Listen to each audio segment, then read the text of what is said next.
महिलाओं को रोडवेज बसों में छूट के नाम पर छलावा। झुंझुनू में 22 बसों में ही छूट, आधी से ज्यादा बसों में नहीं मिल रहा फायदा। अप्रैल शुरू होती रोडवेज बसों में महिलाओं के लिए आधा किराया हो गया, लेकिन झुंझुनू में कुछ ही बसों में इसका फायदा मिल पा रहा है। दरअसल महिलाओं को सिर्फ साधारण बसों में ही छूट दी जा रही है, जबकि राज्य में रोडवेज के बड़े साधारण बसों की संख्या काफी कम है।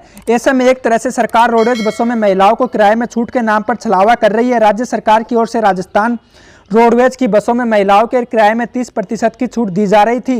गहलोत सरकार ने अपने अंतिम बजट में महिलाओं को राजस्थान रोडवेज की बसों में किराए में 50% छूट की घोषणा कर वाहवाही लूटी। 1 अप्रैल से महिलाओं के लिए रोडवेज बसों में किराए में 50% की छूट की योजना लागू कर दी गई, लेकिन महिलाओं को किराए की यह छूट सभी रोडवेज बसों में न दी जा रही है, केवल साधारण श्रेणी की बसों में ही दी जा रही है। राजस्थान रोडवेज के बेड़े में करीब 3800 बसें हैं, जिनमें से मात्र करीब 400 बसें साधारण श्रेणी के। इस हिसाब से राजस्थान रोडवेज के पास मात्र 10% ही साधारण बसें हैं। इन 10% बसों में ही महिलाओं को किराए में 50% तक की छूट मिल पा रही है। बाकी 90% बसों में महिलाओं के किराए में पहले की तरह 30% की छूट दी जाएगी। झुंझुनू में आगार में करीब 81 बसें, इनमें से मुश्किल से 22 ही साधारण श्रेणी के, यानी कि झुंझुनू में महिलाओं को इन साधारण सी बसों में किराए में 50% की छूट दी जा रही है। बाकी 59 बसों में महिलाओं को किराए में 30% की छूट दी जाएगी।